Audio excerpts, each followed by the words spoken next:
Welcome everyone to 52 Living Ideas. Tonight is the future of leadership. How can we keep moving forward together with Jeff Nugent? This is part of a series. This has been one of our most successful series. And Jeff, take it away. Well, good evening, everyone, and thank you so much for joining us here. I know it's not easy to get back, and I think that we are, some of us from around the world here. I was in a session this morning with people from 5 continents, and the time changes were just ridiculous for everyone involved.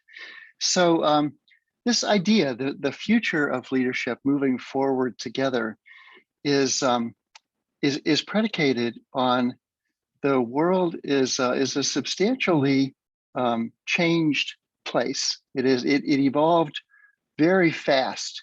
We already felt it was evolving quickly, but then it kind of exploded. And this post-pandemic world that we hopefully can see on the horizon, and so many things from entire economies and business models to the way that governments function, to certainly everything with regard to public health, to how we do education, to how we work, and even moving not only initially for many of us, certainly not everyone, but for many, from the in-person to the digital experience of working, and then now in what many predict might actually be a harder move to a hybrid experience of working.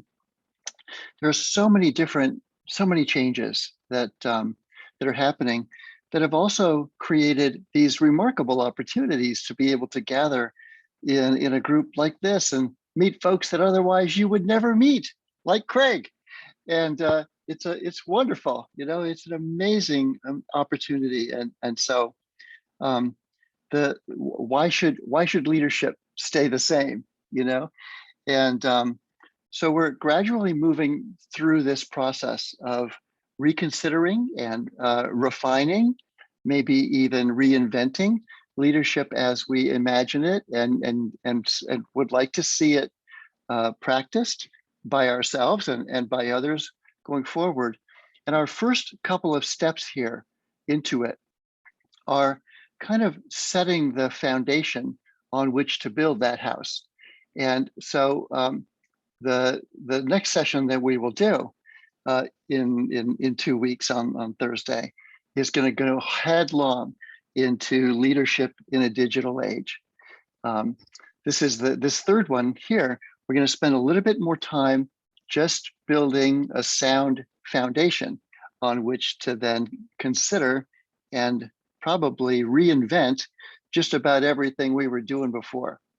But we got to kind of make sure we're all on the same page before we take that step. So for this session, I just tried to move that page and it didn't move. This is a little bit with regard to me. I've been focused on this subject for about 3 decades, and about 21,000 people have been through leadership programs I've done over the last 30 years or so. They were all, 3 to 7 days long. They were pretty intense, from 9 in the morning to 9 at night, most of those days. And but they were not designed just kind of for folks who would come from such varied vantage points and experiences to this subject. And so I'm redesigning this just for you all. And it's really fun, and but it's a greater challenge than I thought it was going to be. And so just know that we really are exploring this together.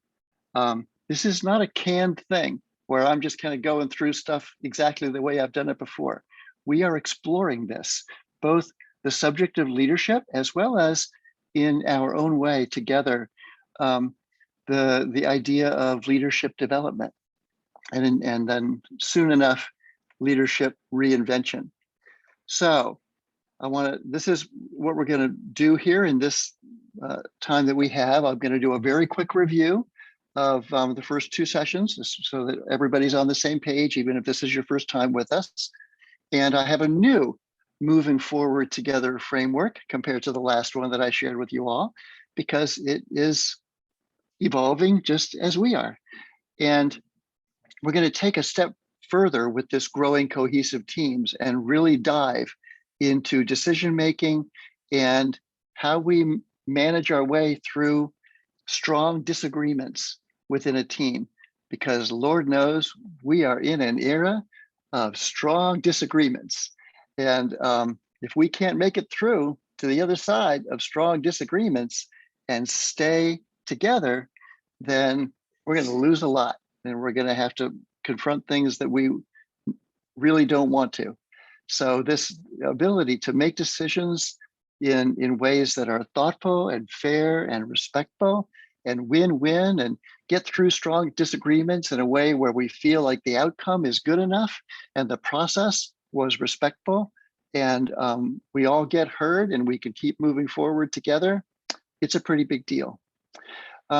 We'll then go into breakout groups for a little bit where you can consolidate all of this as well as connect it to your own experience, and imagine if a friend of yours, what I call an emerging leader, somebody who's really beginning to serve in a leadership role in a significant situation, organization, whatever it might be, what would your best advice be to that person?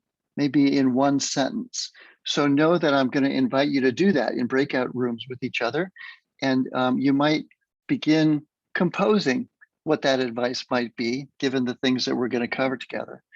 And then we'll come back together, talk a little bit about that, and I'll share with you the 5 practices of exemplary leadership from the book, The Leadership Challenge by Kouzes and Posner, which is widely viewed as one of the most thoughtful and well-researched approach to exemplary leadership of any in the last 20 years. And then we'll do a little preview of next time. And so we're off to the races. So this is our fundamental question. In a complex and fast-changing environment, how can mature leadership help us to authentically, not faking it, who we really are, authentically, ethically, standing on principles, and real a real moral framework, inclusively, all of us in this together, creatively, because we need to, our imagination is more important than knowledge, as Einstein reminded us, and productively, getting things done that we really need to get done, move forward together. So we're exploring this, as I said, in the context of a civil society and beyond the current politics and issues of the day. So despite the fact that I'm up to my eyeballs in the current politics and issues of the day, we're not going to go there. And I would ask you to observe that as well.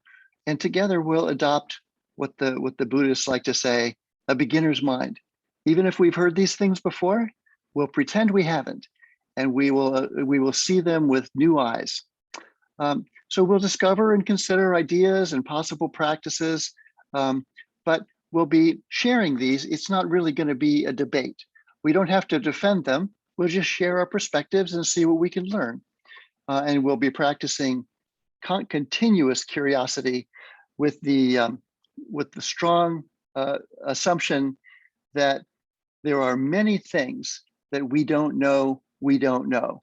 And some of those things are actually things that we think we do know, but we don't. And maybe we used to know them, but everything's changed. So we will prize best questions over conclusions. So this is something that in one of the previous sessions we covered, and I just want to show you the list that in these global surveys over the last couple decades, these are the things that people seem to want from their leaders all around the world.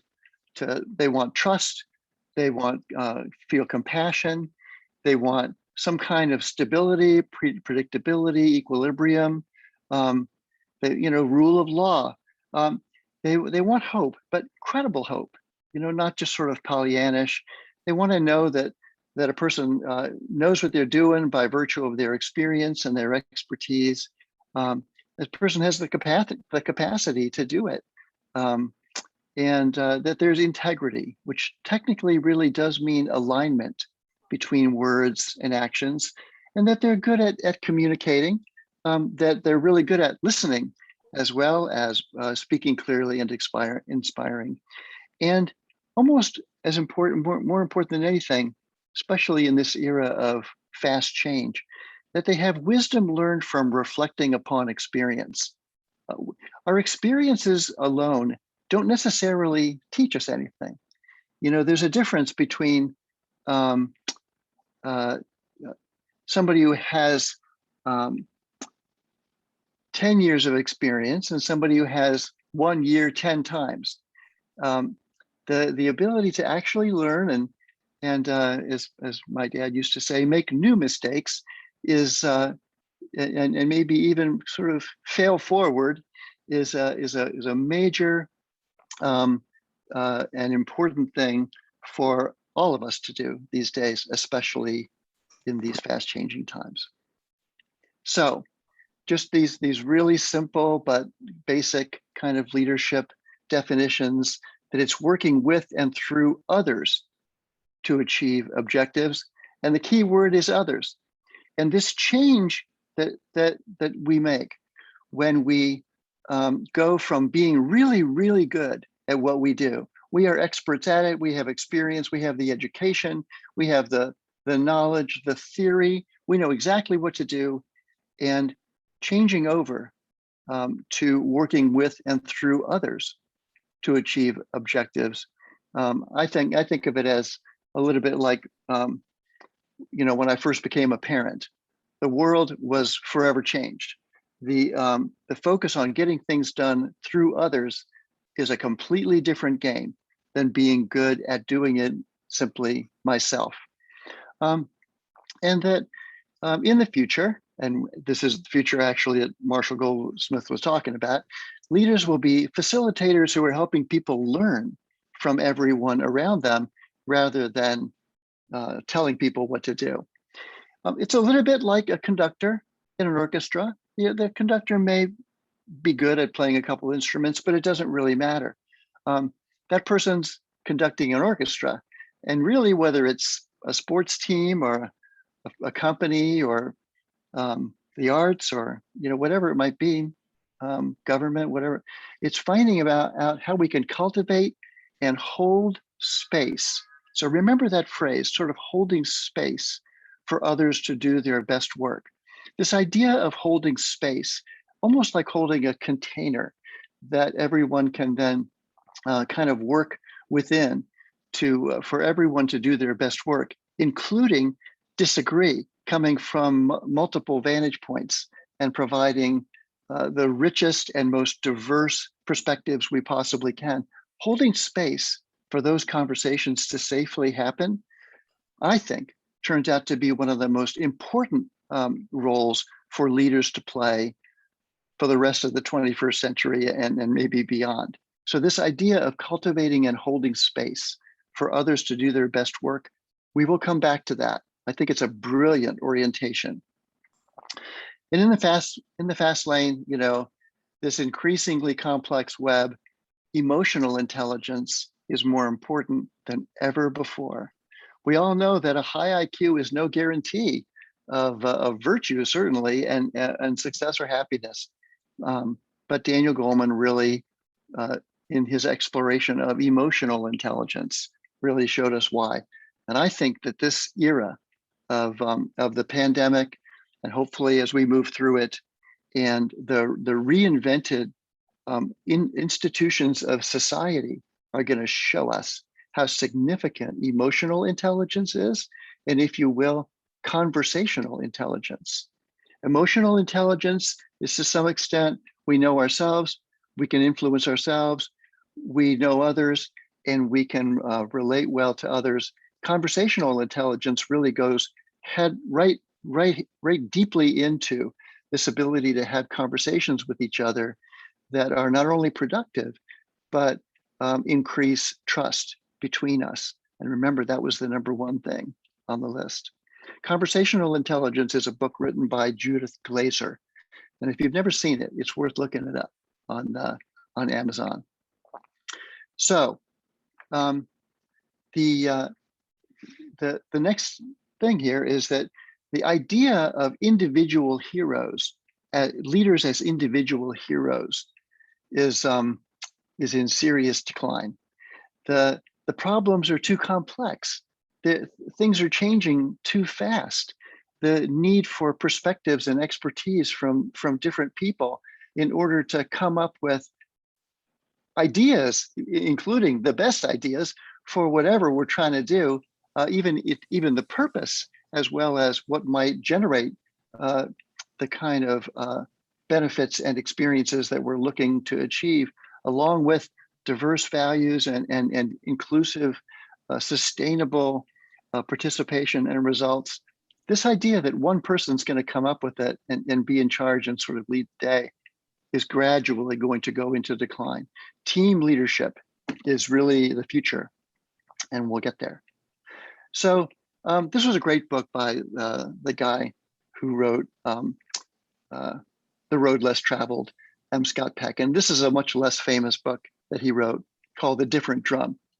It's a little bit of a difficult book to read, and I don't recommend you buying it, because I'm about to show you the page in it that I think is the most important page. And it's this idea of growing cohesive and effective teams. And he just talked about this as 4 stages. And he was all about it with regard to community. After he wrote The Road Less Traveled, he traveled to over 100 cities and did 3-day weekend workshops with the leadership programs in those cities. You know, Leadership Topeka, Leadership New York, Leadership Washington, Leadership New Orleans, and gradually began to discover these 4 stages, where first of all, people are just kind of fitting in with each other. They're attracted to that particular group, and they get introduced to it, and they're just considering, okay, so who are these folks, and do I want to belong there? Do I have the whatever it takes to belong, to gain entry and acceptance? Is it worth it to me, whatever that costs? Do I have the currency, and do I have enough of it, and am I willing to spend it in order to become a member of that group? And then once people feel a sense of safety and belonging, that they are more confident about trying to get something from their belonging to that group. It could be that they just want somebody to agree with them on something that's important to them. It could be that there's some decision in front of them that is important, and they care about that decision. It could be that they would like to have that group do something, whether it's go to a restaurant, or invest funds in affordable housing, or whether it's make some change in a business, or whatever it is. And Peck called that chaos. I really call it significant disagreement, and where the disagreement feels important, or it's about something that's important to the folks involved. And then his 3rd stage was emptiness. I call it kind of a resolution of that significant disagreement. He called it emptiness because he said it's a stage where you have to confront, is it more important to you to stay a member of this group, or is it more important to get that thing that you want? And I don't think it's so much an either or. I think that there's a process here of resolution, and there will be an outcome. And if that process is adequately, is acceptable to you, it's adequately candid, it's adequately respectful, and the outcome itself also is good enough for you. I can tell you, I employed a consultant to work for years with me, and his best question was, "Is that good enough?" And that allowed us to keep moving forward together if we could answer. And somebody might say, "No, it's not. It isn't good enough yet," and then we'd have to keep going at it. And then once you get through this, you become a member. You're being authentic. You've had a disagreement. It's been resolved. you've handled it, everybody's handled it in a way that folks are just saying, well, I'm out of here, that was unacceptable to me. That's really when you can build trust. I think it's the only time you can. I don't think there is trust until you've actually had a disagreement and resolved it. Because until that happens, you don't really know if you can disagree, if you can safely disagree and come through on the other side. And know that you can be candid and people will be respectful, and that there's a certain resilience, even if things, went bad for a while. So I think that that's a pretty big, I think that that was a pretty powerful orientation for him. And I think it's true in dating. I think it's true in a marriage. I think it's true in a business. I think it's true in politics. I think it's true no matter what. It's true in a religious institution. It's true everywhere that these stages matter. So I'll pause there for a second and I have a question for you. See if you can recall a time. I imagine that this is not so difficult to recall.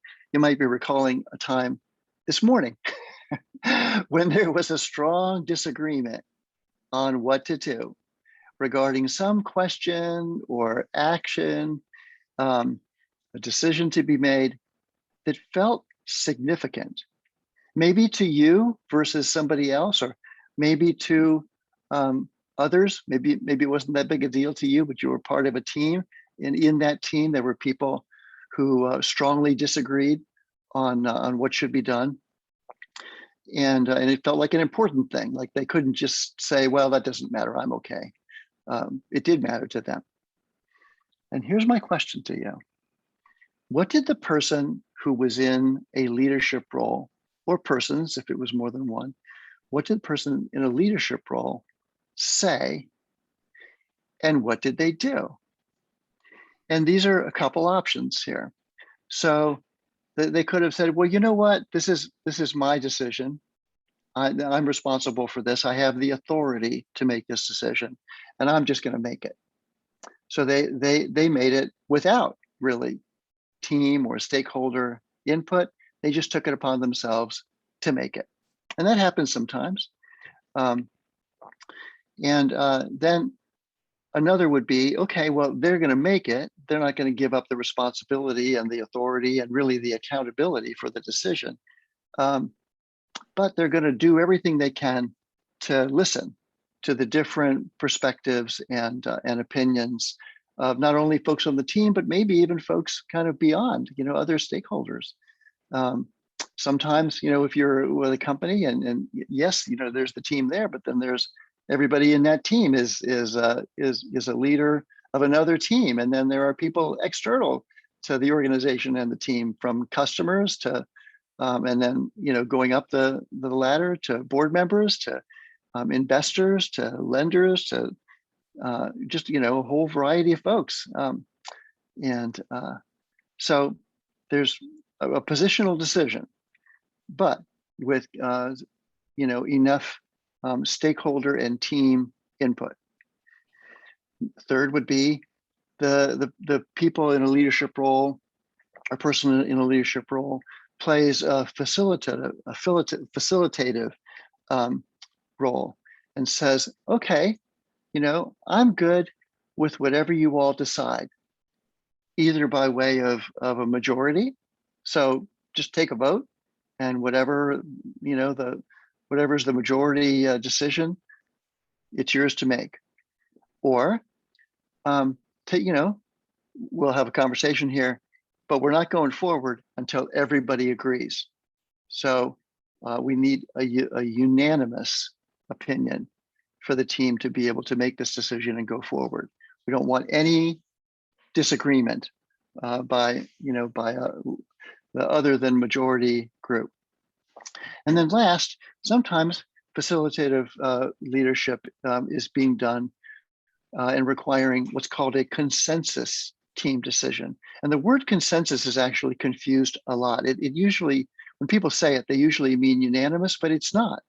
Consensus means literally without strong objection.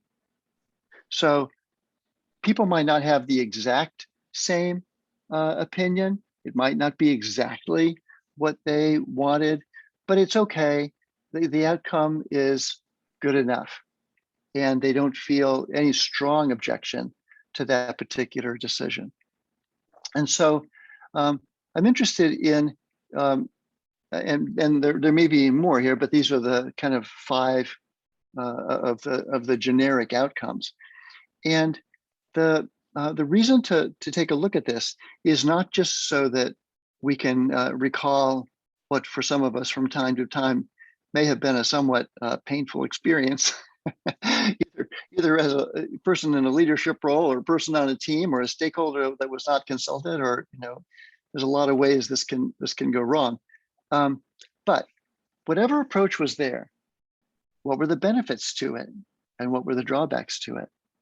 And if you were in a leadership role or a similar situation, and this was yours to make between these 5 options, or maybe a different one that you saw happen, but the decision was yours to make with regard to the approach and the process, what would you do based upon what you've learned? Would you do possibly the same thing, or would you do something different? So that's my invitation. That's my first reflection invitation to you all. And I wonder if there's anybody who'd be willing to talk with me for a few moments about kind of, very, in just a minute or so, what was the situation, what was the approach, and what happened?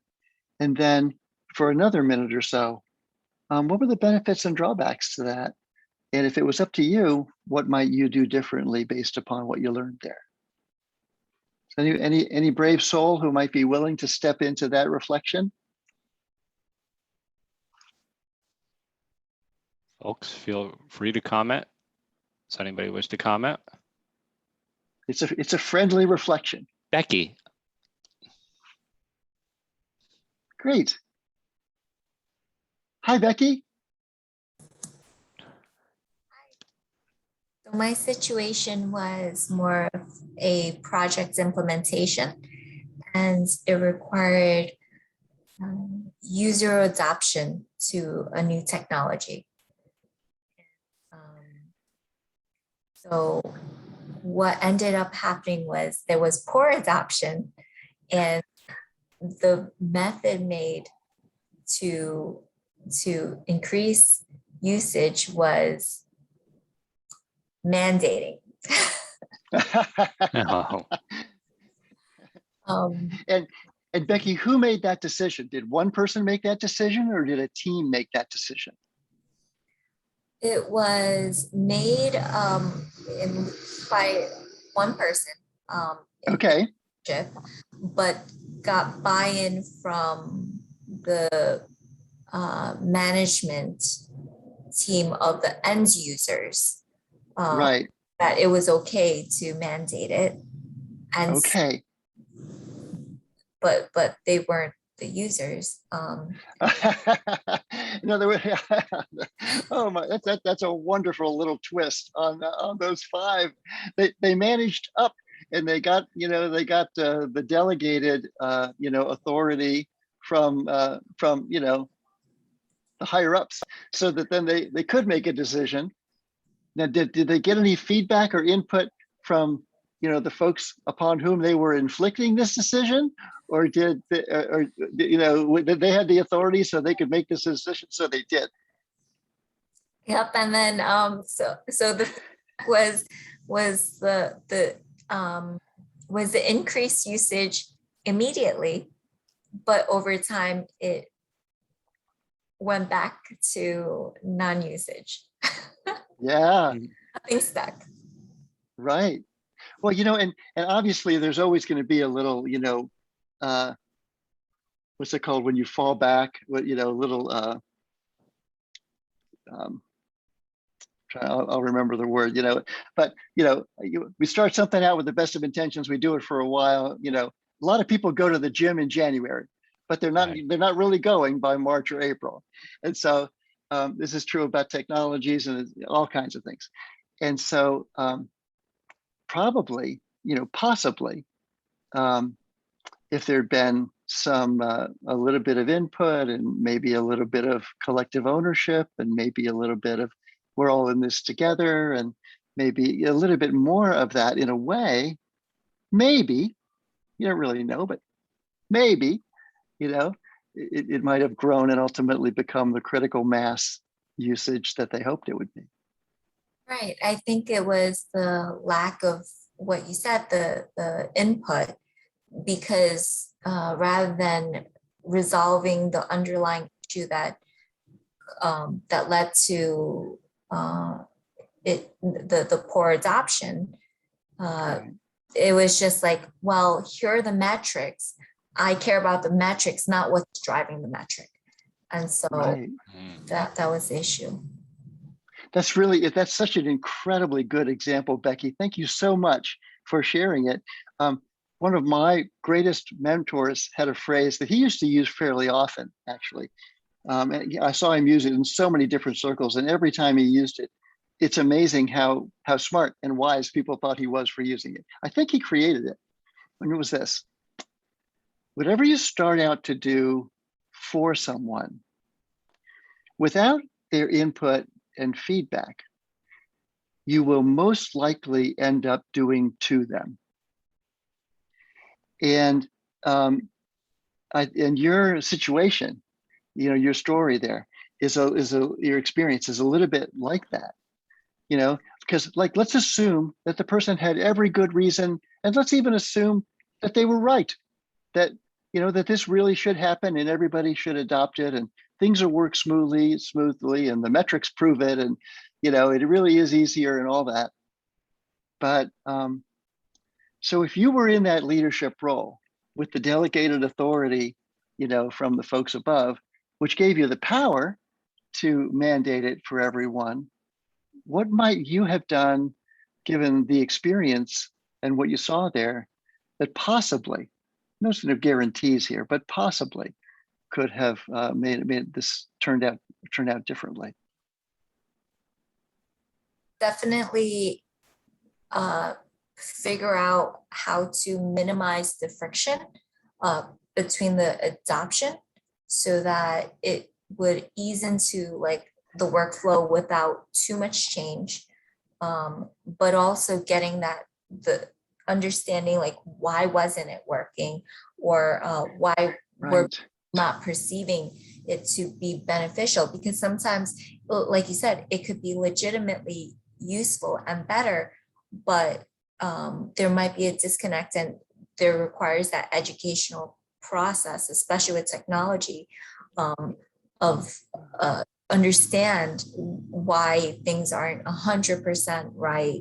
With AI, so there might be that educational piece that's missing to set expectations. So, it's possible even that some of the folks who stopped using it, they knew from the beginning that it was not really going to serve them in the ways that they hoped. And maybe, since they weren't really asked or involved, they never really had the chance to share that suspicion that this might not really work in the way that everybody imagines and believes it will. But what you said there actually raised one more thing that is so important that I can't not remark on it. And it has to do with the subject of accountability. Because one of the biggest questions people ask with regard to once they're in a leadership role is, how do I hold people accountable? I can't just, I find myself backed into a corner where I've got to either just tell somebody what to do, or I've got to find some way to confront them because they're not doing what it is that they were told to do. And that's just painful after a while. Who wants to do that? And it doesn't, it ultimately creates a culture where people don't trust each other and are resisting each other. And so you don't even get what you want anyway, just by telling them again, or, and maybe a little louder. So the practice here with regard to accountability and what somebody in that leadership role might have tried instead would be to reach out to folks who they could see were not really using it anymore, and or as much as they wanted them to, and say, I see here that that this is sort of now not being used as much as it was at first, or as much as we expected. What's in the way of this actually being adopted by you and folks similar? If you could just help me here, I want to make this doable. I want to make this as user friendly as possible. I want to make this something that really works for all of us. What's in the way? And that is holding people accountable, because then people got to come up with an answer, to that question. But it's doing it in a way that creates the possibility that by their answer, folks then will actually give it their best shot to participate in this together. And this ability to creatively and generously hold people accountable turns out to be one of the most important skills for people in managerial and leadership roles. And when they don't learn it, they're going to be bad at that for their entire careers. I also found that that bringing them into the creation process, because ultimately it's their workflow, but Right. that gives them the feeling of ownership, and eventually you can pass that off once it's up, once it's running, and Right. going to keep it going. You no longer have to be the one injecting yourself into it to Right. force it to continue. So that's also something that I've learned. This comes under the heading of expensive mistakes, and it is unfortunately a mistake that I actually did make a lot of times. And when it finally occurs to you, okay, well, why don't I ask these people? Oh goodness. Anyway, thank you so much, Becky. So does anybody else have one that they'd like to process as well, or are we ready to move forward? This is Kimberly Johnson. I have a really good one, and it's interpersonal. It's not technical related.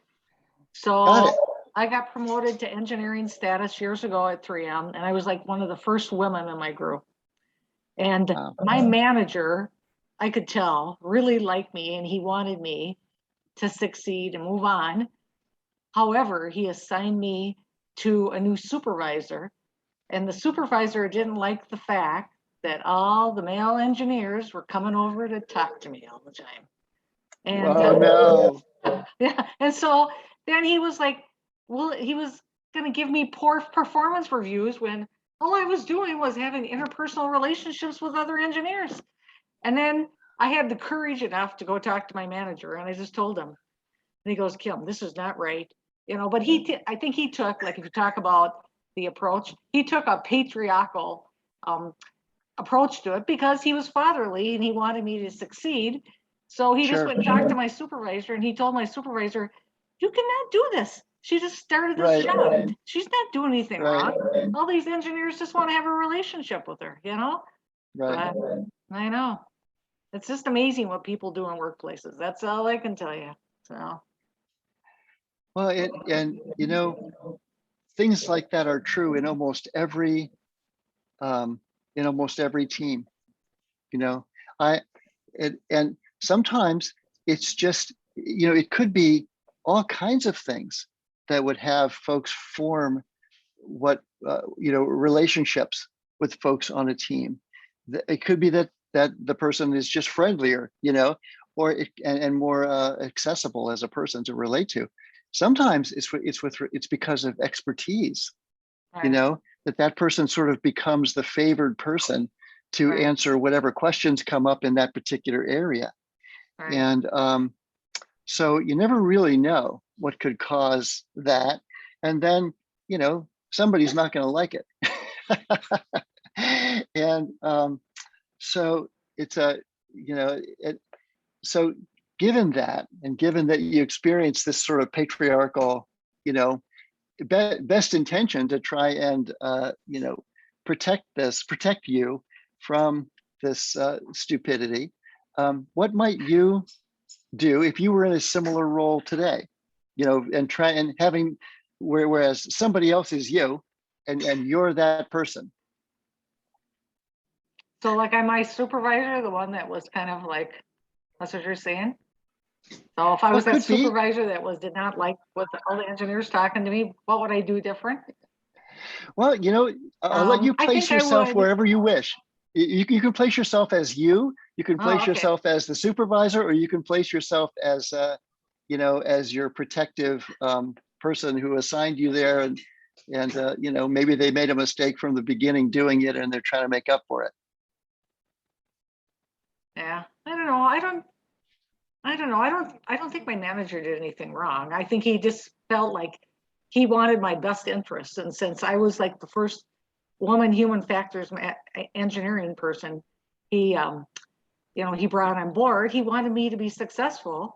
And so then all these other engineers, they were just like, I think like you were saying, I'm like more personable. And so they're all coming to talk to me all the time. And my other supervisor was going like, well, she's wasting her time. She's talking to all these people all the time. But to me, that's how you get things done in the work world, is that you get things done. In fact, the funny story I have to tell you is that, so I work with all PhD human factors engineers, and I was the junior level of the group. One day, the copy machine broke, if we know what copy machines are anymore. And one of the PhDs couldn't figure it out. And I went over there and figured it out. And my manager just shook his head and he goes like, Dick, he goes, I think you need to talk to Kim. She can figure this stuff out and you're a PhD, So. Oh, that's great. Yeah. So in a way, what your manager could have done possibly would be to see that, in the area of being sort of relational, Yeah, that was very relational. that you actually had a strength there that might not have been so common, on that team.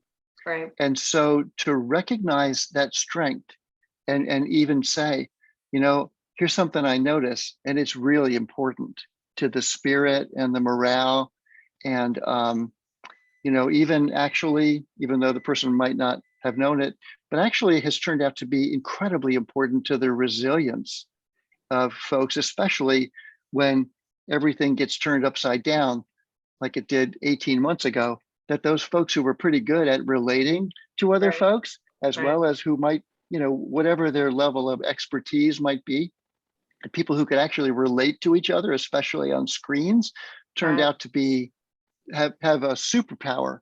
So, and in the future of leadership going forward, the ability to relate to people in such a way that they feel respected and heard and cared about, especially when folks are seeing each other just, on screens, turns out to be the folks who are not good at that are going to have to learn it, because it's not, you don't get the best out of people otherwise. You don't get their creativity. You're not going to be able to collaborate. You're not going to be able to co-create things. People are not going to tell each other the truth if it's bad news, because they're on screens. And so it turns out to be seriously a superpower. And one of the things that people are hiring for now when they're hiring managers and leaders is the ability, almost like the natural strength, as well as it developed as a talent, to be able to successfully do it. Yeah, thank you. So you might have been able to recognize that and saying, okay, look at that. I got somebody who, who can make this a nicer place to work. Yeah, that's for sure. Thank you. There you go. Thank you. Thanks for stepping up. Well, thank you both. Let's move forward here. But those were both terrific examples. Much better than I could have imagined. I really appreciate it. So this is you'll see this is an evolved framework from the one that I shared with all you all 2 weeks ago, because I'm evolving in my thought about this. So, 52 Living Ideas has focused a great deal on philosophy, and to some extent, to a large extent, on psychology.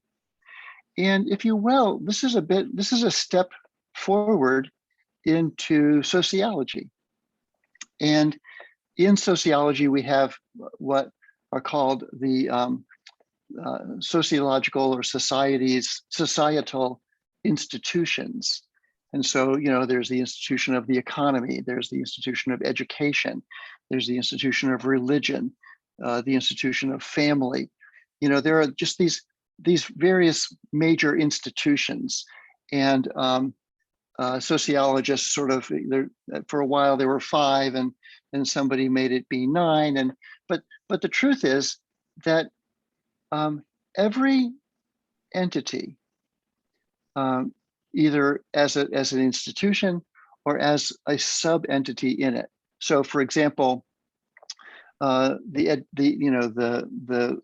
sociological institution of the economy has in it, among other things, businesses, and every business has what's inside of this little triangle here.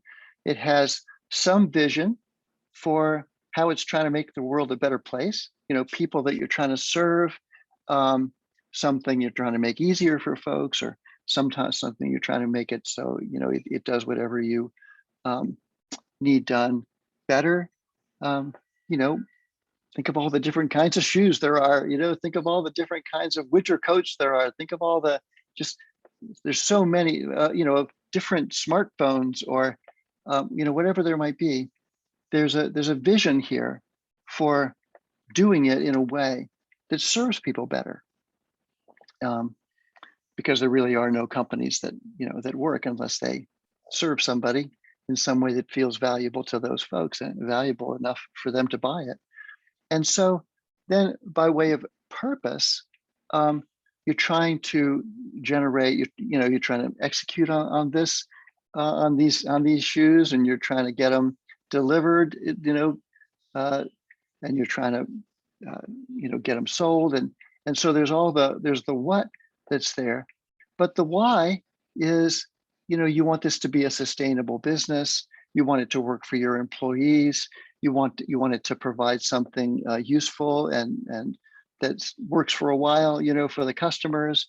You want it to be at a price point that feels affordable to them. And you're trying to build repeat customers, because every business needs at least 60% repeat customers in order to be successful. So there's not only the what, the shoes themselves, but what are the whys behind those whats? And that turns out to be more and more important. It's always been important, but it's at the heart of Shrikant's quoting of form follows function with Louis Sullivan. And then this idea that there are principles, that there is a culture to an entity, whether it's certain virtues or whether it's certain practices. It can be transparency, it can be mutual respect, it could be, here's the way we want to serve our customers. Businesses can compete on the basis of the quality of the product, of the quality of their services, of their service, of the affordability of their product. There's just different ways to compete, and different business has prized certain things over others. They may know that what they're providing is a little bit more expensive, but they provide great customer service as well as a really good product.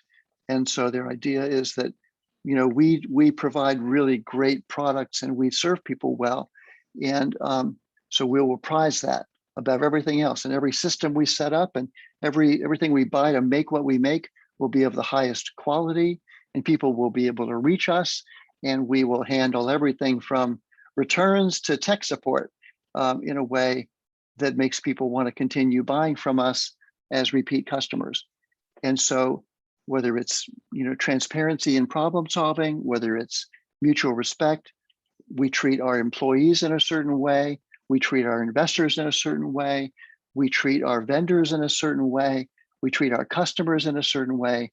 These are all principles that on which the business is founded and makes decisions in order to uphold.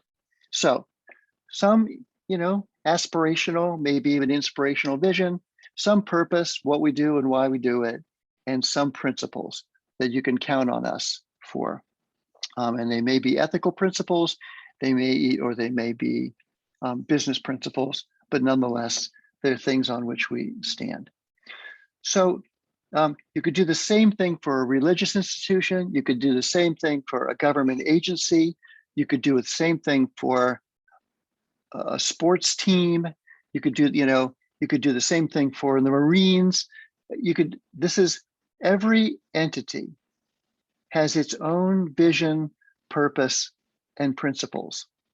And earlier, when I looked at that phrase and said, hold the container, this is the container.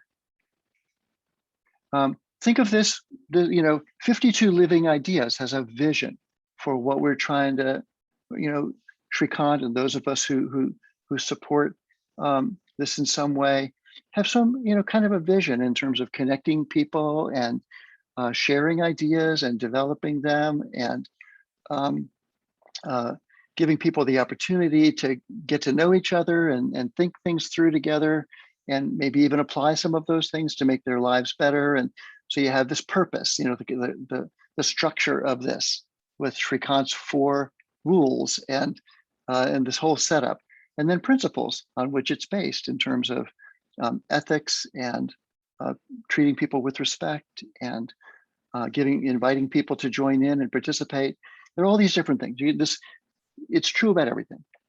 And so there are some folks who are in kind of particularly responsible leadership roles for making it happen. And like with regard to 52 Living Ideas, for example, I'm contributing this session. We all do this as volunteers because we like doing it, but we're playing a role in shaping and designing and delivering and taking feedback on what it is that we do here in order to make it better. And in my case, with all of you, you all are helping me do this better. This is something that's getting refined, and so I hope it's useful to you. It's very useful to me to see how you respond and join in with it. And so then, not only are there individuals in leadership roles, but then there are all these folks to relate to, the other members of the team, me and Joe here, running this together. And I can't tell you how much I appreciate Joe. And I check things out with Joe and say, Joe, is this the way to do it? And how long should we take for these various things? And sometimes I'll even ask Joe to comment on something that I've designed or have written. And then there are all the stakeholders. There's all of you who are, in a sense, not only the customers, but really the stakeholders in this. You get to shape this in your participation as well. And your participation is really just as important as mine. And so the ways that you join in really do influence the quality of this experience. And then over here we have decisions regarding things we're going to do. Like shortly, I'm gonna pose a question and move everybody into breakout rooms so we can have a little conversation about it. And so I'm going to suggest it, and you're going to move over there, and you're going to do it for a while, and then we're going to come back, and we're going to talk about what it is that we reflected on there.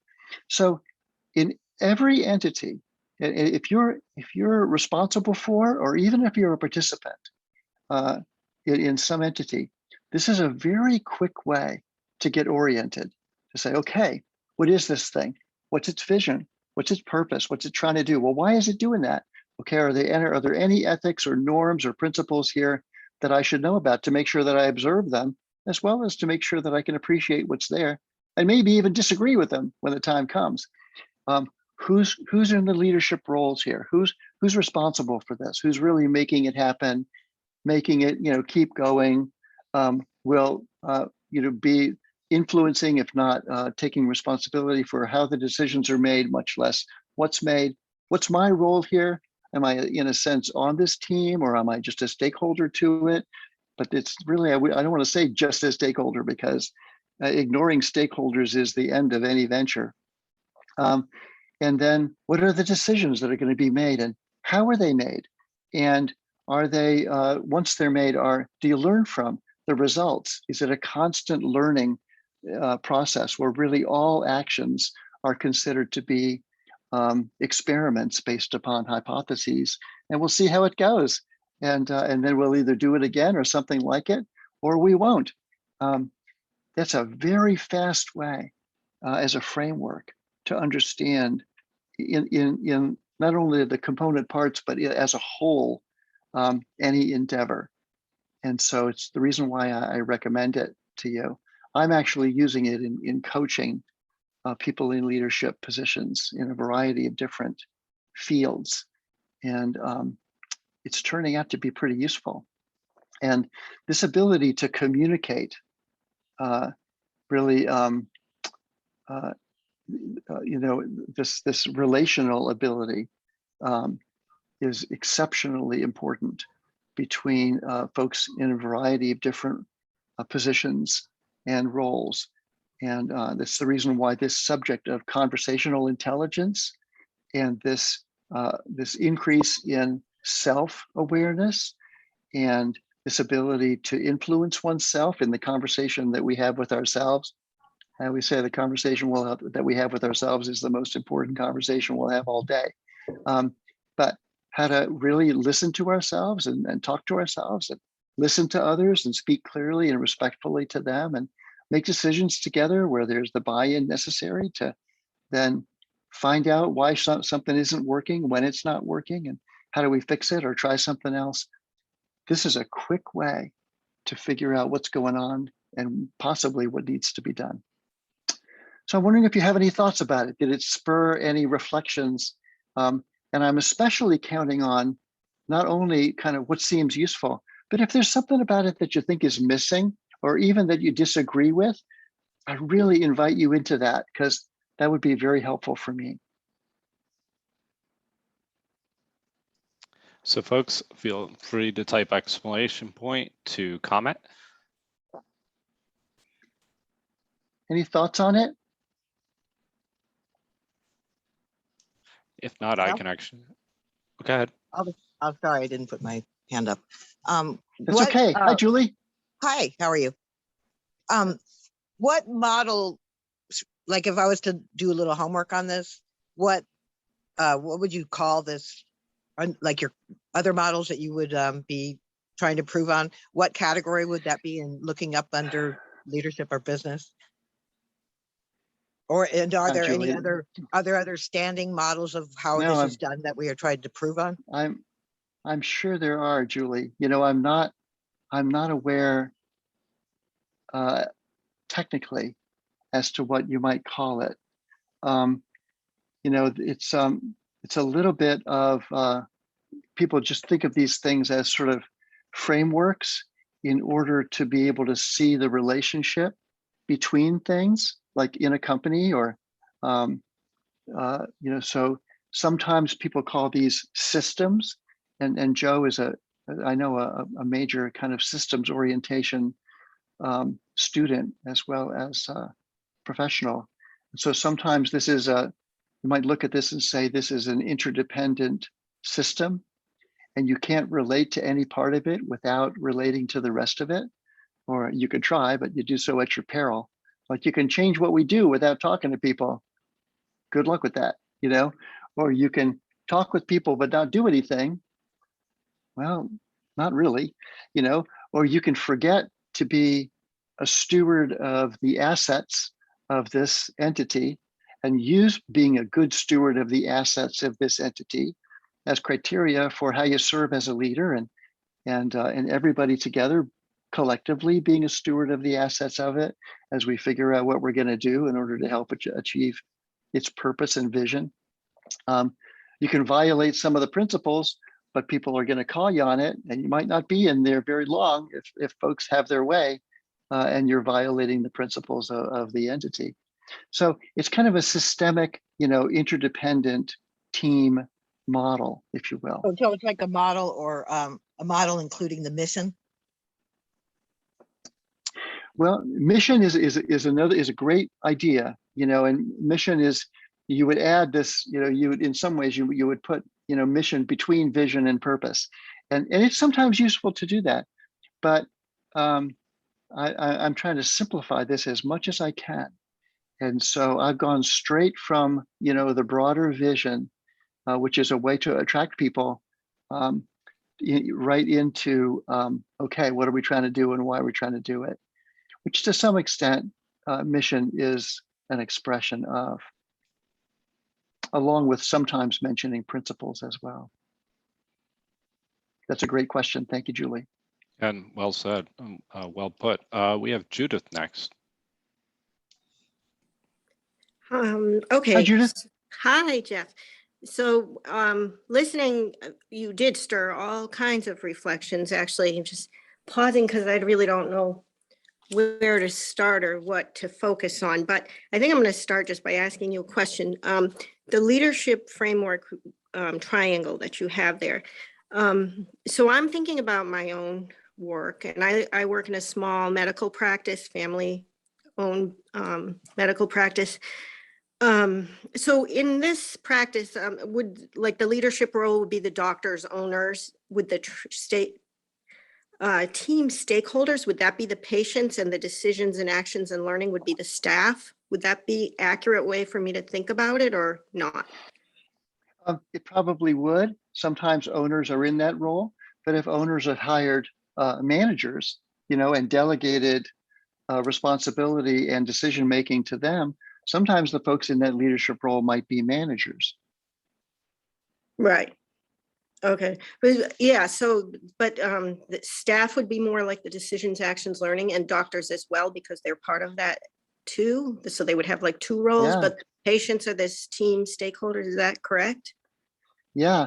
So Judith, thank you so much for asking it this way, because you surfaced something that I completely forgot to say, which is, this is loose. This is not a tightly defined thing. This is a loosely defined thing. So you can place in that leadership role whoever makes sense to you to put into it. And obviously, you can place who's on the team and who's outside the team, sort of like who are the staff and who are the clients, and who, and you've got the insurance companies, and you've got, a variety of different stakeholders, right? Right. And then, the doctors and the, medical staff, nurses, whatever, as well as managers, along with, the staff and potentially stakeholders are going to, in some way, partner with each other in order to decide what to do. How many clients can you see in an hour? What's Right. going to get paid for by insurance? What's not? Mhm. How many times somebody can come for visits regarding a specific, ailment or injury, and then sort of learning from that in order to be most effective in helping people, heal or whatever. And so all of these things, they're in constant interaction, but they're fairly loose, and they get applied in different measure and in different ways based upon the type of business it is. Like, imagine, rather than healthcare in that way, let's imagine this is a sports team, and there's owners to the sport team, and there are coaches, and there's team members, and there's fans, and there's a game to be played here. It's got certain rules, and you're trying to win the championship, but you can only do it, and then there are certain principles. There's what's called the right way. We want to win, and we want to win the right way. You hear teams say, and we're going to make these decisions on what we're going to do, and we're going to constantly be learning it so we can get better and better. it's I guess what I'm trying to say is it's malleable, and you can kind of play with it in whatever way serves you. Mhm. So the reflection that you stirred up was that, and I really like that you said a steward of assets, and I'm really interested in this idea of like, for a company to be successful is for everyone to feel like they have some sort of, not just a voice or a vote, but some kind of leadership. They are, they're invested. And then if they're invested, then their actions as individuals become like leadership. Because an interesting thing happened to me about a month ago. That's I was noticing in our office all kinds of cultural issues, and I don't really like being in leadership roles myself. I'm sort of like the second in line, like that has to step in when the office manager is, not around. But so I just watch things. I don't say much, but I hear a lot of things. And I just saw a lot of things were just not working, but I didn't really want to. And nobody was asking me to step up and address it. But one day at the end of the day, that one of the doctors came and she said, "So how are things going?" I think she meant it just lightly. But I ended up saying a few things. And then I just said, because I was thinking that people's voices were not being, the voices of the staff, the challenges each individual staff member had in executing their job was not being heard or addressed or understood. And things were just being done. And I just thought that that everybody needed to sort of understand each other's difficulties and then find a way for it all to work more smoothly together. So I think I ended up saying a little bit of that. Well, the next day, two other doctors came over to me and said, "Oh, we really like your idea about staff meetings. So why don't you run the next one next Tuesday?" So now all of a sudden I was like, okay, so now I'm running staff meetings. But anyway, when part of what I told them, because I didn't want, also it's a very small office, I didn't want them to think I was stepping on the manager's toes or anybody's toes. I said, "I don't really know how this happened, but like we're doing this."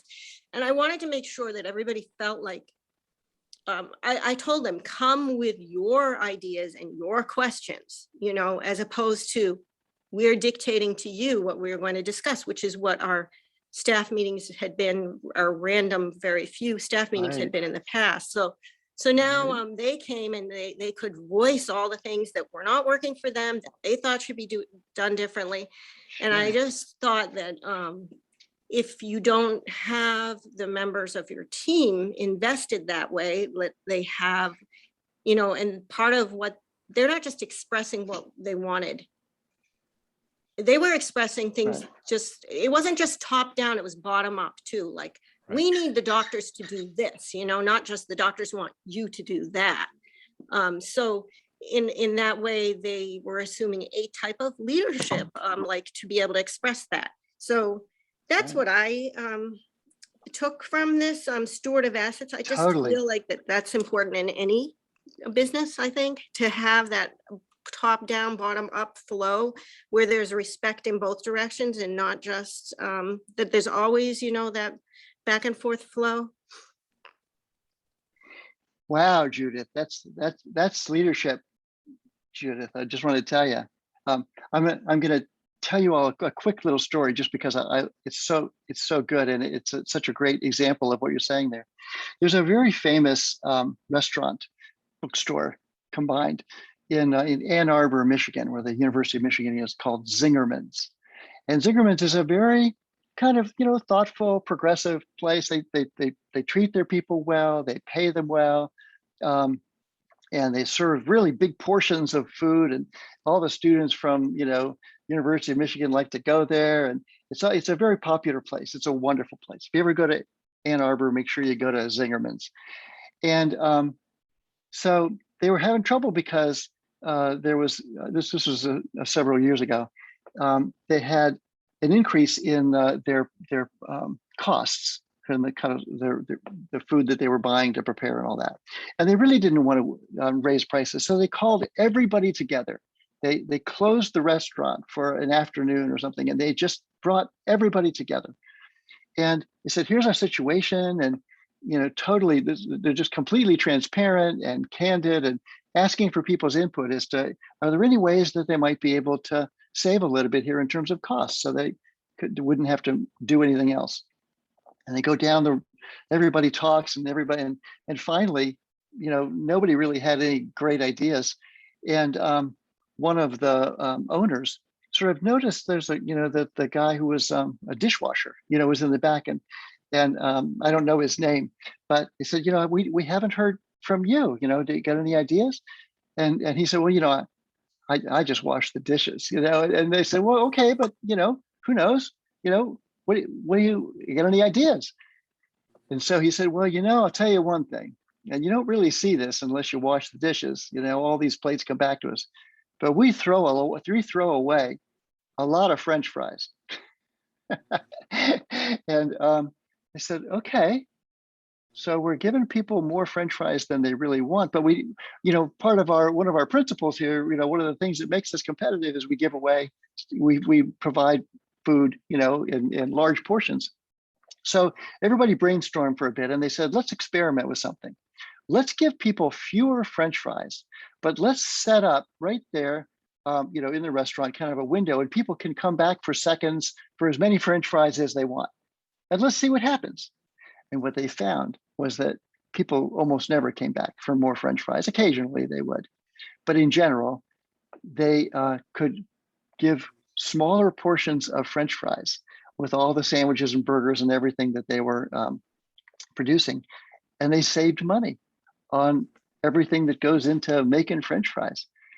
And it was only the dishwasher who had the vantage point where he could see, which, from his perspective, one thing that was going on there in terms of waste, and they were able to change that, and it actually made a difference. So your point about how everybody's in this together, everybody's got a vantage point, everybody's got a job, everybody sees things, that others might not see, and who knows, that might contribute to being able to do things better, or less expensively, or whatever it might be as the time comes. And so to not engage everyone in a kind of collaborative and co-creating strategy for accomplishing whatever you want to accomplish, turns out will make you less competitive and actually, less sustainable as a company or a business or a sports team or whatever it is. And but isn't that a great little story? We throw away a lot of French fries. So we have Becky actually would like to also comment. So Sure.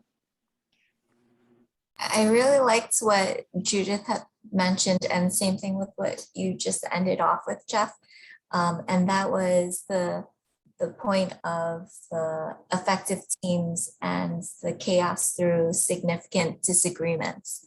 And so oftentimes we hire teams because we feel like, oh, we get along with certain people, and it's that collaborative feeling. Sure. That really promotes that kind of group think.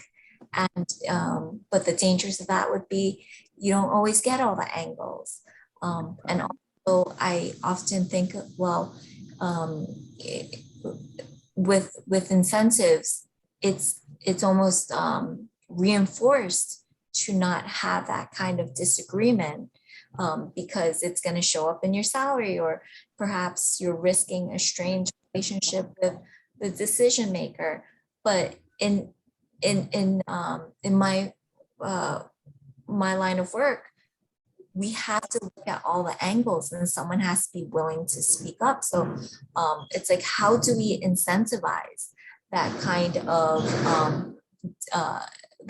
of way to properly confront things, and Right. to say, well, here's a different view, without people taking that personally. And Right. and so that has always been a bit of a challenge. And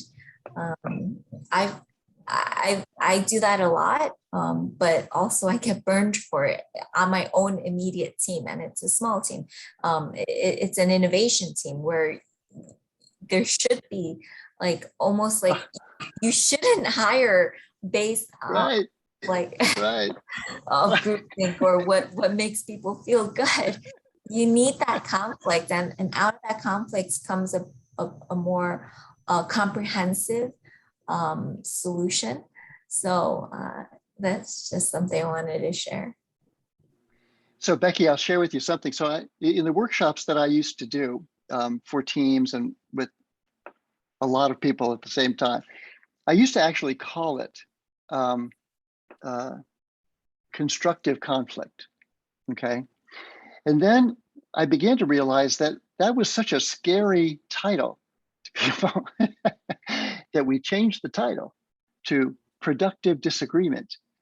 And people were not so scared by productive disagreement as they were by constructive, because conflict carried with it almost like violence, you know, that it had a different connotation than we wished to convey.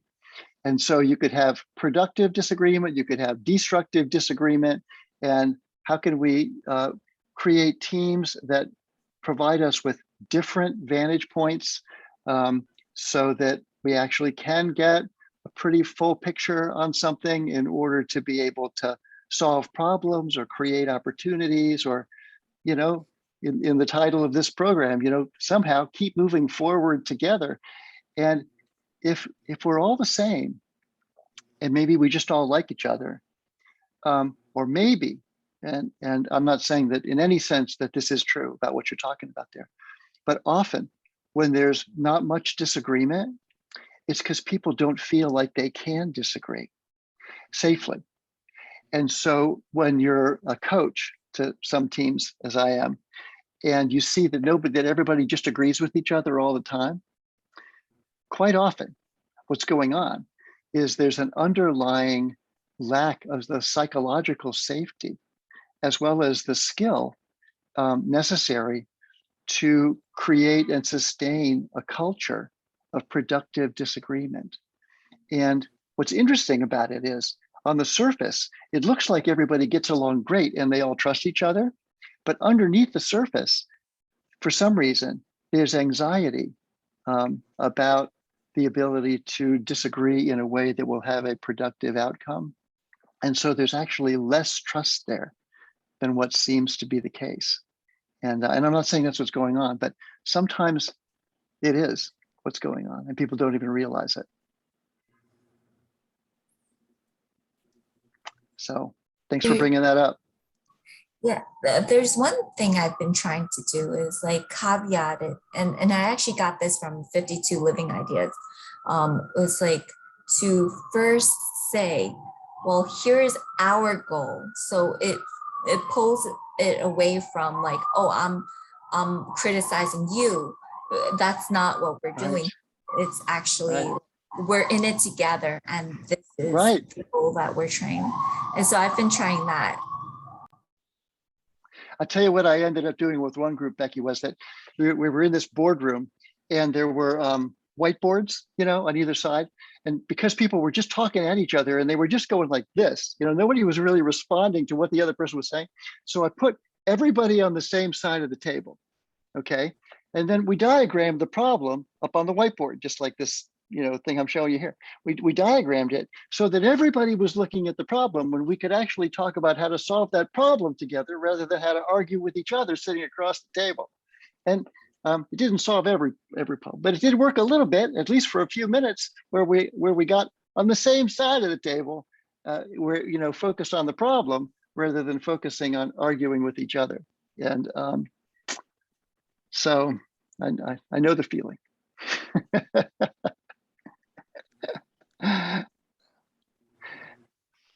Joe, how are we doing for time here? We're doing pretty good. Would you like to go to breakouts now, or? Let's see. So if we did this and then came back for some a little bit of closing, we're okay, you think, in terms of? Okay, great. Yeah, I think we're fine. So as long as you're fine. As long as you're fine. I'm good. Okay. I'm good. So this is the invitation that in breakout rooms, if you would just take a minute or two, take 2 minutes for each person, to just share a little bit about, if you were invited by somebody who knows you and trusts you and respects you, and who was going to begin serving in a leadership role for the first time, in a positional leadership role in a company or an organization or agency or whatever. And they said, listen, I really need one thing that I can just remember. I could come back and can be kind of my default line that helps center me, as I get into tough situations here. If you got one sentence of advice that I could try to keep in mind, what would you say to them? And why would you say it? What is it about that thing that you think might potentially be useful to them, given whatever situations they might face or relationships they might face or difficulties in knowing what to do or managing up, managing direct reports, managing their relationships with colleagues, whatever it might be. They call that managing, up and down and sideways. What's one thing you would offer to them, given your experience? And just go around the room and share that with each other. And then we'll come back and maybe hear a few of them. And I'll offer a little bit more content here just to close our time together. Okay, so we'll go ahead to breakout rooms and we'll come back in about 15 minutes. Great. Okay. Thanks, Joe. Setting up the breakout rooms now. Great.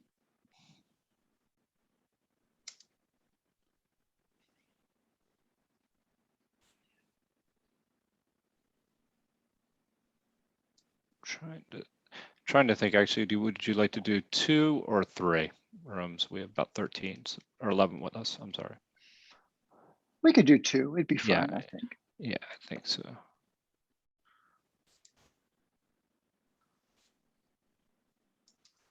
There we go. So anybody maybe didn't get a chance to speak, or anybody who sort of shared something or want to invite somebody else to share something that you heard, we could take a few minutes and do that. And then I have a few closing remarks for you all.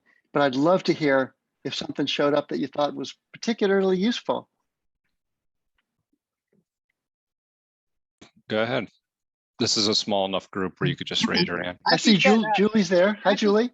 I think that the yes and the making people feel good principle should be brought up in this meeting in the bigger group. So I won't do it, but That's Mr. Jason. All right, I'll just sorry, Dr. Jason. I'll just repeat my spiel again. Well, it's actually, does someone else want to repeat it? Because I always love hearing people sort of reflect what they heard, and I think that's another way. That's another thing I would say is when you reflect what you've just heard from someone, even if you disagree, right? Even if it's a conspiracy, you reflect what you hear, and it makes the other person feel heard and appreciated and more likely to work well with you. So anyway, does someone else in the group want to volunteer? Go ahead. I'll do it. I'll try. And by the way, if you want to build something in yourself, if you keep it in your head, you have like 15% chance of it lasting. If you put it on paper, it jumps to 65%, and if you teach it to another, it jumps to like 90 or 95%. So for my own retention sake, I think that what Jason was showing the value of connecting with people in the sometimes the most simplest ways can have huge impacts. So if you can find a way to, doesn't matter what you're going to say next, but if you can find a way to start it with a yes and, then it builds something that is going to make your idea much more likely to be heard, and the other person will feel heard. And then the other thing is, kind of reminds me of, I think it's Stephen Covey's Investing in the Kitty, where you at a job, you give more than you take, and then therefore the time that you're late, you have some wiggle room, and they're going to let you off the hook. But this is the power that a small gesture of acknowledging something positive in someone, that builds something. And I believe that totally too. The value in a small courtesy or a compliment or acknowledging something little has such healing power that you can't even imagine. And so those are the two things he brought up. Well said, Julie. Does anybody Thank you, else? Jason. I mean, Thank you. Yeah, anybody else? no, I mean, I could share a couple. Becky.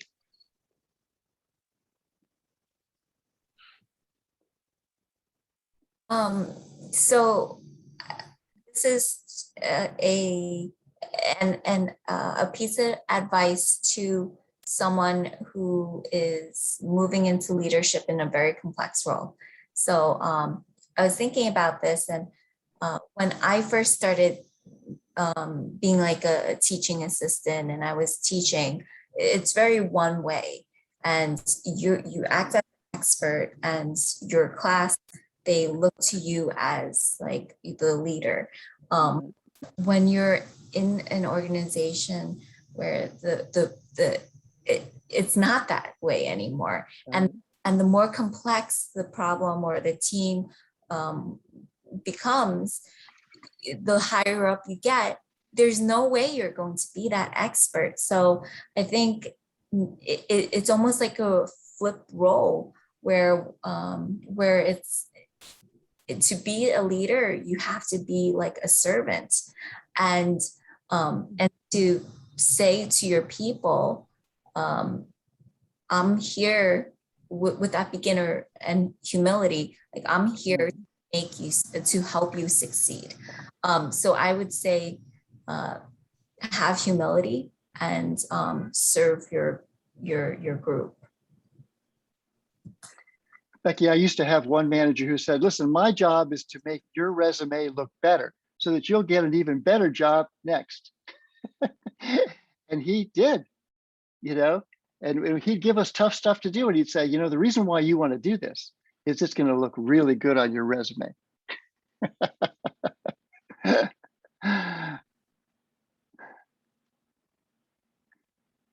Anybody else want to chime in?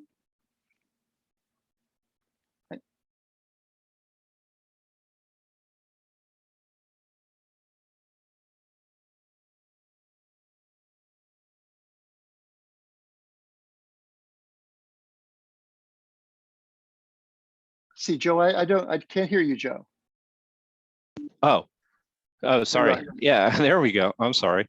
Yeah, so there just actually were a couple of things. Actually, let's let Judith go first. Great. Hey, Judith. Oops. No, I was just going to say, listen. It's important to listen. That's all. One of the things actually that we discussed was, somehow is a mixture between Judith's example of top down and bottom up, and Becky's example of when they were deploying a new software into the workforce, and that there was this disconnect of communication between the end users and the person that was actually making the decision to communicate to the, on deploying the software. And if I were to give, one of the bigger issues that I've always seen in organizations is that there's this disconnect between management and the people that are actually doing the job. Right. And this happens in larger organizations more than, say, smaller, but actually Judith's example, showed that it can happen in a doctor's office, a family practice as well. Right. But in bigger organizations that you start to see where there's like headquarters, and then there's these branches that are making decisions. And one thing that I noticed between one of the best consulting firms that was McKinsey is that they made sure they had people in both places in order to make sure there was no disconnect between the people that were doing the work and the branches and the people at headquarters. And that's top down and bottom up. And I think that that's a really important point. The other is not to be dogmatic about your metrics, and to really revisit what you're managing yourself towards. Not like you focus more on your principles, not necessarily the metrics that you have to in place at a particular moment in time. Be willing to adjust those metrics so that so that you can still kind of adjust to the market, and that's part of the OODA loop perspective as well. Right. So. Right. I want to build on that, Joe, and offer even sort of taking what Jason and Judith and Becky and Julie were all saying here as well, that this idea of active listening, this skill of active listening is huge. And it is a way to say yes to somebody. And it goes a little bit like this. One, whatever somebody says to you, how crazy it is, whatever, an easy way to communicate the yes is, oh, wow, can you tell me more about that? Which communicates to the person that for whatever reason, you have found whatever they're saying interesting and you'd like to hear more about it. And then if you have the time, after they tell you a little bit more about it, ask them again. Okay, can you tell me? Great. Is there anything else? Can you tell me anything more about that? I usually add about that to it because sometimes if I just say, can you tell me anything else? People launch into something else. But so can you tell me more about that? Has become my way of doing it as a way to at least put a little, guardrail on it. But then as several were saying, the ability to then say, okay, so what I hear you saying is this, which is, the reflective listening mode, and to be able to say it back to them. And I've noticed sometimes if I just say exactly what the person said, that's even better than trying to paraphrase it and get it wrong. But nonetheless, if I could say it back to them and I say, did I get it right? And they can say, no, it's really more like this. And I can say, okay, so it's really more like this. And if they feel like I've got it right, okay, then I can go in a couple different directions. I can validate it. I can say, wow, if that happened to me, I'd probably feel the same way, or I can go to empathy. That must be really hard. I can feel that. That's really tough. And if there's a need for me to then be able to express something, sometimes I'll ask somebody's permission. I'll say, is it okay if I share with you my perspective, or is it okay if I share something with you? Because my perspective, it sounds like I'm disagreeing with them. So, can I just share something with you as well? And generally, people will say, sure. And they might not practice any form of, of active listening with me, but they'll listen to me a lot more in that instant than they would have if I just at the second where they stopped talking shared my perspective. So I have found that active listening mode, can you tell me more about that? What else can you tell me about that? So if I hear you, correctly, this is what you're saying. No, okay, tell me out. Okay, now is this it? Okay, great. Empathize, validate, and then ask them if it's okay if I share something with them. Obviously, that takes a little while to do, and there's no guarantee that it'll work with the person. But what it does is it generates a little bit of oxytocin in their brains to compete with the cortisol and the adrenaline that they might have come in with, and inspires a little bit of trust and good feeling, as well as feeling respected and cared about, which then has a chance that maybe we'll be able to do a two-way communication rather than this. So okay. Did I get my brain chemicals right, Jason?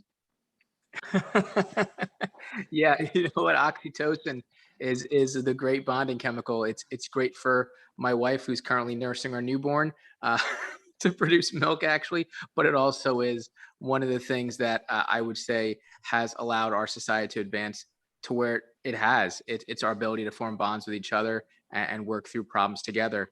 And now more than ever, we've got to not only form bonds within our tribe, but beyond our tribe. And that is actually going against a lot of biologically what we were not so great at doing in the past, right? Which is going beyond our tribes. And now it's not only tribes of people who look or talk like us or not like us, but people who think like us or don't think like us, right? So it's all the more important to hire people and bring in people into the group who are not necessarily of the same mind. maybe should be of a similar culture and mission, right? But not necessarily the same opinion on everything, because Right. groupthink, as we know, is real. It's partly why I think the Challenger blew up. It's because everyone in that NASA mission control room just all thought the same thing, and no one dared to speak up against the leader. And that Sure. really is an example of how it can go really awful. Sure. I do want to bring up something that you said, Jeff, in our group, actually, because no one's actually brought it up yet. But what you said about vulnerability, and how leaders should show some vulnerability in the line of Brene Brown's work, and her books. But the idea of being able to apologize, being able to admit fault, being able to admit that you don't have all the answers. Right. And what dawned on me after you said it is really how hard that is. Or is it really hard, or is it just hard in our heads to maintain your sort of position as a leader, your position of authority, and balance that with, but I'm flawed, but I'm capable of making mistakes. Right. I'm capable of misjudging things. And I think that a good leader can do both of those things, that you're going to continuously cultivate respect from your group, and they're not going to just say, oh, this guy's a crappy leader because he admits he's making all these mistakes. You know what I mean? I don't know if anyone's had any experience with walking that line. That'd be interesting to hear. But also, just to reflect on your recent point about reflective listening, I think that a lot of what I've observed people to do is they trade stories. People will, one person will give one sad story, and the person listening to them will just not even reflect back. They'll just try to beat them with their sadder story. Or, you know what I mean? Like, you listen to most average conversations, it's two people just trading ideas or trading stories. And that's like, we think that's normal, but really, what Jeff just talked about is the idea of asking for permission to share your opinion, but also earning that permission by reflecting back what you've heard and showing that person that you really care about them. You've listened to them, you've cared about them, and you're now reacting to them. And that's also, Yeah. I don't want to claim everything as an improv technique, but that is listening, caring, and reacting is one of the things we do in improv. But that is exactly what Jeff was spot on with that. Yes. So Yeah. Well, a side benefit is that when somebody goes first and can say, you know, listen, I made a mistake here, and if it's just I made a mistake doing something, you know, running our company, or I made a mistake, and then can tell the truth about it, then other people find they can tell the truth about it, and then we all hear about things that maybe we made a mistake about, so somebody else doesn't have to make that same mistake, or we realize there may be a problem there that together we could solve. You just, with that transparency, actually get the ability to see things before they become too big because nobody's hiding them. And so there's a lot of side benefits of it. And I'm going to jump to the last thing here because I have one more thing to share with you all, and I want to make sure I get to do it before the 9 o'clock hour. Would that be okay? Great. Sure. Should I do this? Should I just switch, Joe, have I shared the screen successfully here? You have not. So let me Okay. make sure. Let me Yeah, go to share. you're still enabled. So Okay. Here we go. Meeting.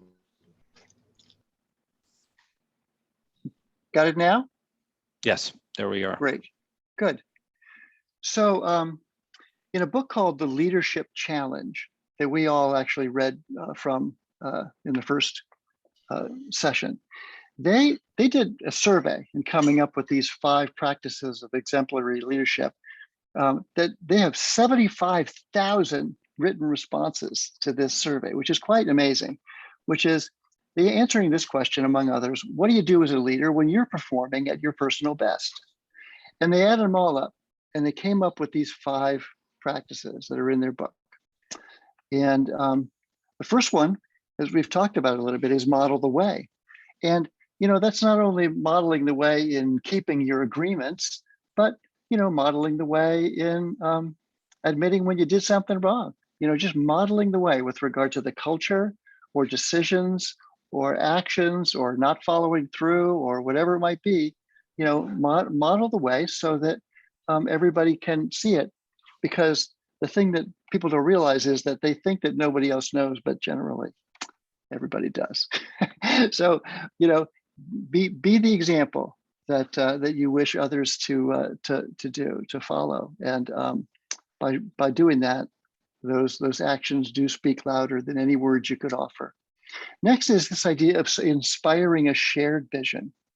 The people in leadership roles are not actually or shouldn't be responsible for somehow being the brilliant individual who not only comes up with the vision, but is brilliant at communicating it.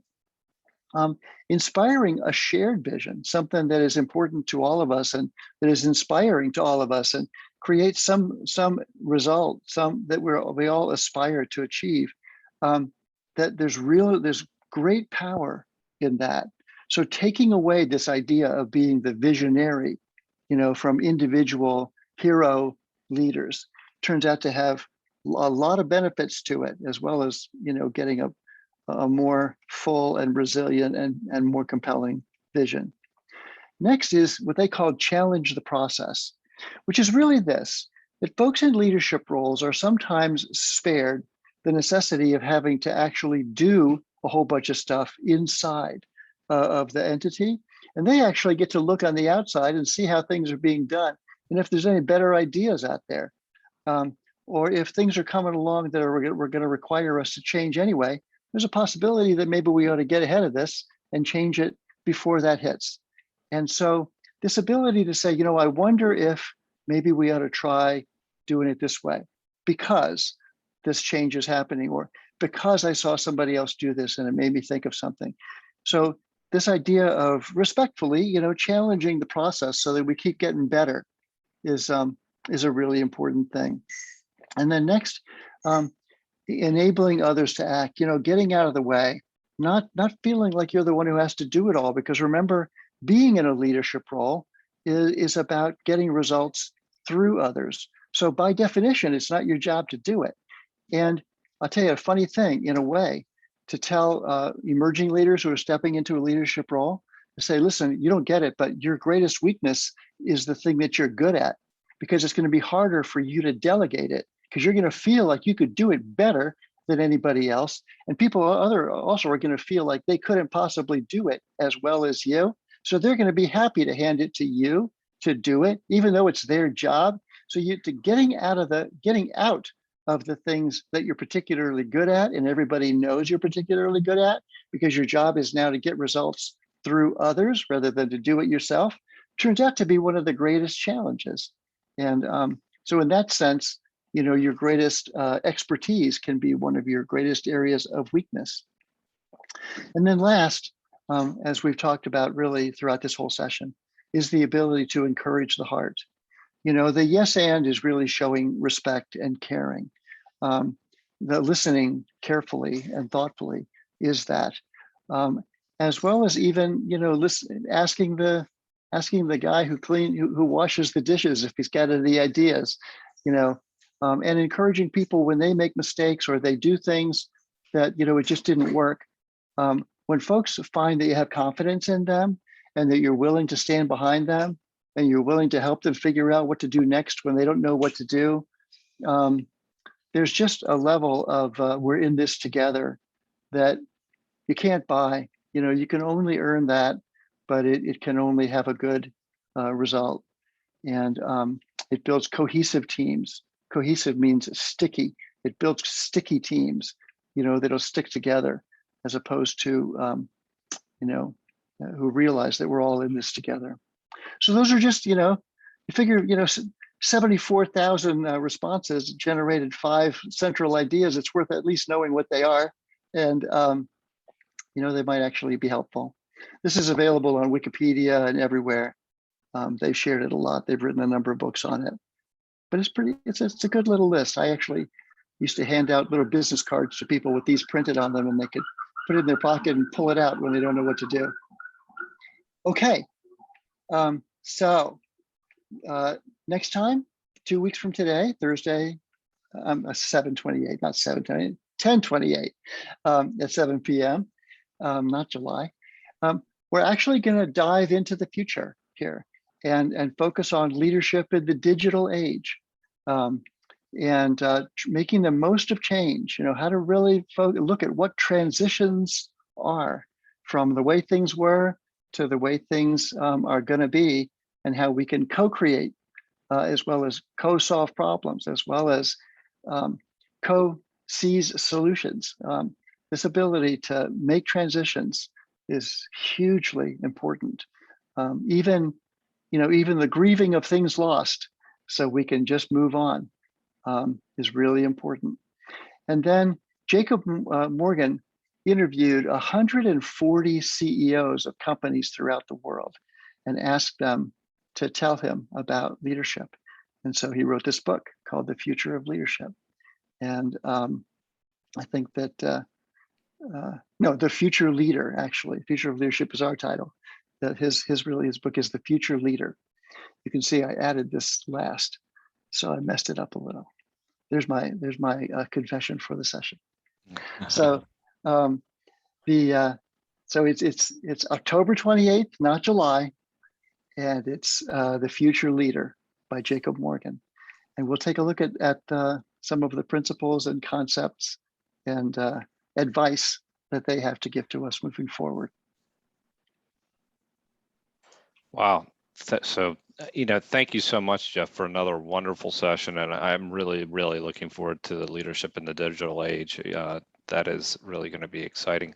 I really meant it earlier when I said that I really believe that this is, one of the most successful and rich series that we have at 52 Living Ideas.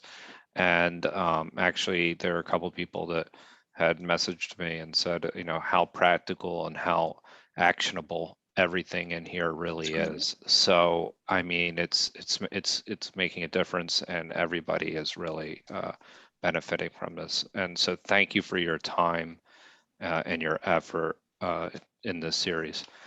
So, folks, hopefully you'll join us on Thursday, October 28th at 7 p.m.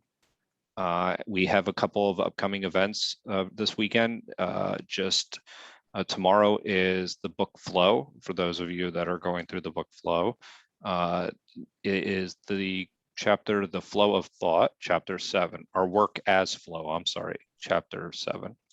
And we will be continuing our series with the Center for the Study of Digital Life. And China retrieves Qi and leapfrogs the West. That series has also been very good, and Shrikant is really excited about it as well, and rightfully so. Mark Stallman's a great thinker and has some amazing things to say. So hopefully you'll be able to join us on Sunday as well. Okay, everyone. Thank you for your participation, and thank you again, Jeff. This is it's an honor. Thanks for hosting this for us, Joe. Anytime. Take care, everyone. Take care.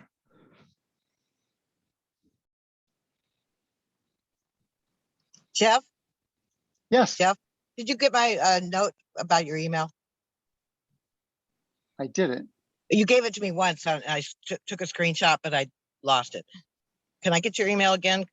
I was trying to find it. Of course. I won't close the session. It's very easy. It's Jeff Nugent 9 at Gmail. Oh, okay, great. Thanks. JEFFNUGENT, the number 9 Okay, at Gmail. thanks. Okay, thank you. Great. All right. Good evening, everyone. Take care, everyone.